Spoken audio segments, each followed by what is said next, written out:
भारत में कई बार बच्चे जो हैं वो यूपीएससी की तरफ बढ़ते हैं, लेकिन उन्हें पता नहीं होता कि क्या करना है, कैसे पढ़ाई करनी है, कैसे वो जो एग्ज़ाम है उसको क्रॉस करना है। और ऐसे में कोचिंग सेंटर्स का एक अहम रोल बन जाता है। अब इसी पर बात करने के लिए मेरे साथ मौजूद हैं Manikant Singh, founder and director of study IAS.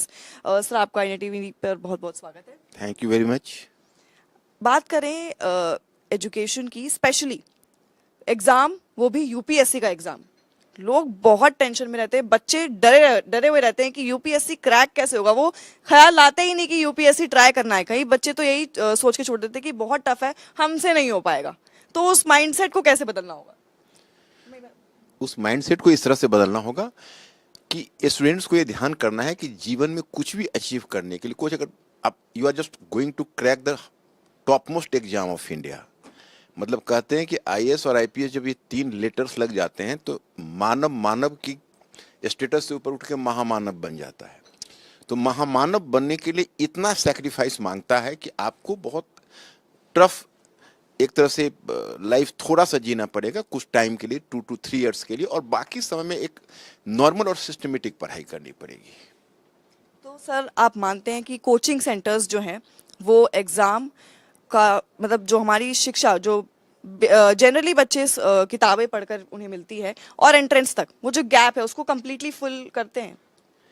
नहीं कर पाते हैं मैडम। मैं आपको बहुत सच्चाई बताऊं कि बहुत ज़्यादा वर्क करवाना पड़ता है। मतलब नॉर्मली क्या होता है कि ये, मुझे लगता है कि किसी भी ह्यूमन बीइंग का फितरत है कि वो चाहता है थोड़ा सा लाइफ में कंफर्ट मिले, और ये एग्जाम बहुत कंसिस्टेंट मेहनत खोजता है। तो कई बार क्या होता है कि 6 मंथ में जाने के बाद, 1 ईयर जाने के बाद गार्जियन का ही प्रेशर होता है, पीयर प्रेशर भी होता है, तो फिर वो कई बार डाइवर्ट करने लगते हैं।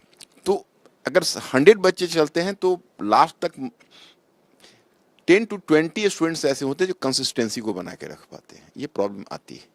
लेकिन यूपीएससी की जो भी तैयारी करता है उसको कहा जाता है कि एकदम फोकस्ड रहो, बाहर मत जाओ, 4 दीवारी के अंदर बैठे रहो और 24 नहीं 36 घंटे पढ़ाई करो। गार्जियन और टीचर का काम होता है कहना, बच्चे अपना काम करते रहते हैं। वो टू एक सर्टेन एक्सटेंट तक मानते हैं, उसके बाद कई बच्चे इम्पेशेंट होने लगते हैं, क्योंकि एक क्विक रिजल्ट पाने की जो एम्बिशन होता है, और दूसरी बात है गार्जियन का भी प्रेशर होता है।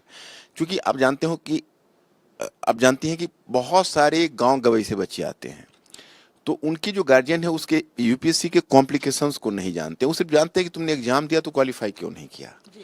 तो वो प्रेशर भी बच्चों को झेलना पड़ता है। तो इस कारण से कई बच्चे बीच में इसलिए टूट जाते हैं क्योंकि गार्जियन का भी प्रेशर उन पर होता है। तो इसमें दोनों चीज चाहिए, फैमिली का सपोर्ट चाहिए, उनके स्वयं का पेशेंस चाहिए, और सबसे पहले एग्जाम जब आप डिसाइड कर रहे हो कि हमें एग्जाम देना है, तो आपको पहले एग्जाम के सारे कॉम्प्लिकेशंस को समझकर और कितना टफ तैयारी है इसके बारे में प्रायर नॉलेज आपको चाहिए। तो आपको क्या लगता है कि कितने घंटे एक यूपीएससी एस्पिरेंट को देने चाहिए? एक दिन में कितने घंटे की पढ़ाई करनी चाहिए? देखिए मैडम, वैसे तो मेरा अपना मानना है कि hours are not the point of measurement, the intensity of work matters. लेकिन मुझे लगता है कि अगर आप इंटेंसिटी के साथ पढ़ रहे हैं तो 8 to 10 आवर्स की पढ़ाई बहुत होती है। ठीक है। अब कोचिंग सेंटर्स को लेकर और भी सवाल आते हैं मन में। पिछले साल कोचिंग सेंटर्स पर बहुत बवाल हुआ, कई सारी बातें न्यूज़ में आई, हेडलाइंस बनी। अब लोगों के मन में, बच्चों के तो मन में है, लेकिन पेरेंट्स के मन में सवाल आने लगा है कि क्या कोचिंग सेंटर्स जो अब एजुकेशन से बढ़कर बिजनेस की तरफ चले गए हैं? देखिए मैडम, कोचिंग इंस्टीट्यूट्स एजुकेशन का बिजनेस है, लेकिन है तो बिजनेस। तो आर्टिकल 19G में even the coaching institutes are having the right to practise their profession.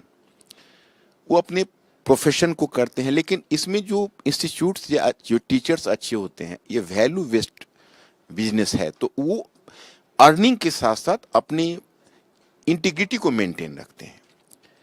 तो बिजनेस तो है, और कई सारे इंस्टीट्यूट्स ने बना भी लिया है, और आप जानती हैं कि ब्लैक शिप तो हर प्रोफेशन में होते हैं।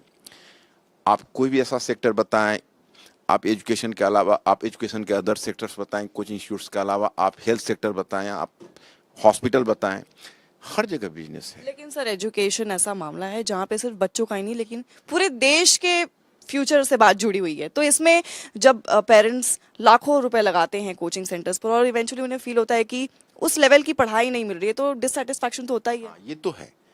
अगर ये कोचिंग इंस्टीट्यूट का एक मोरल रिस्पॉन्सिबिलिटी बनती है कि बच्चों को पैसे ले तो स्टैंडर्ड पढ़ाई कराए, जो ऐसा नहीं करते हैं बहुत गलत करते हैं।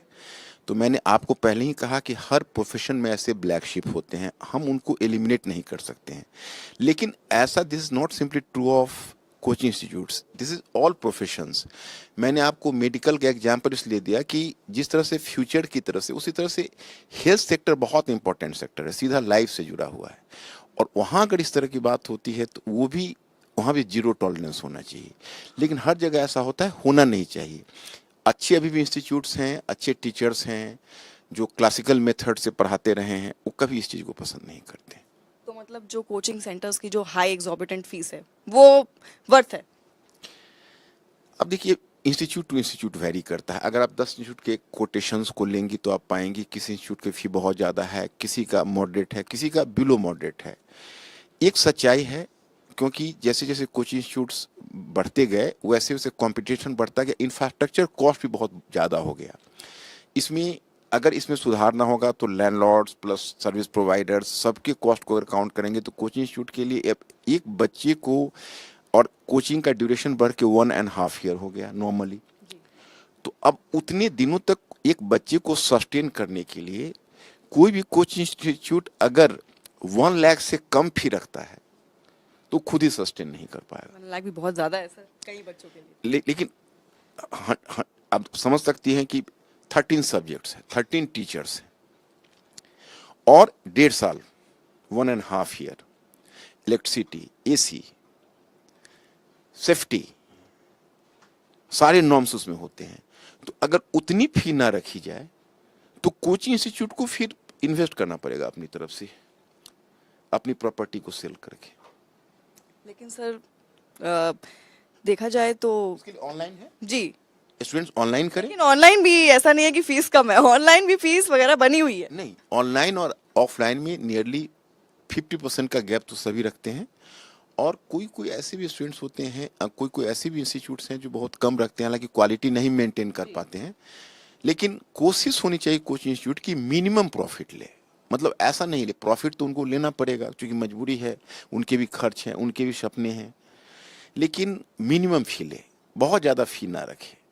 लेकिन कुछ तो इस तरह की चीज़ें आती है, जैसे आप अगर सिविल सर्विसेज में जो बच्चे मुझे देख रहे होंगे, सुन हो रहे होंगे, मैं मणिकांत सिंह, मेरे रेपुटेशन के बारे में सभी लोग जानते हैं कि मार्केट में मैंने अब तक ऑनेस्टी निभाई है, और अगर किसी बच्चे से मैंने 1 रुपये फी ली है तो 1.5 रुपये का काम करके दिया है।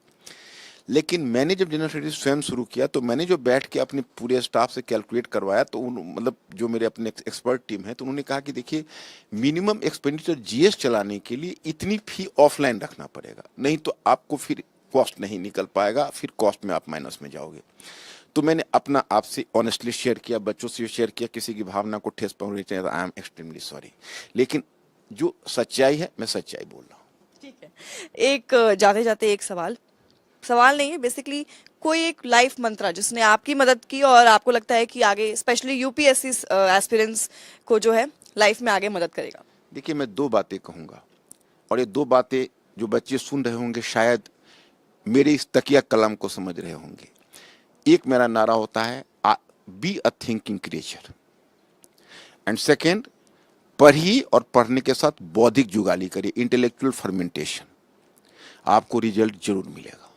जी बिल्कुल, सोचना कभी भी नहीं छोड़ना चाहिए। और उसी के साथ इस सेशन को हम एंड करेंगे। हमने काफ़ी कुछ जाना। थैंक यू सर अपना कीमती वक्त देने के लिए। आई एम श्योर व्यूअर्स को काफ़ी कुछ सीखने को मिला होगा। आपको ये सेशन कैसा लगा हमें कमेंट करके बताएं, और साथ ही बने रहें इंडिया टीवी स्पीड न्यूज़ के एजुकेशन कॉन्टेंट के साथ।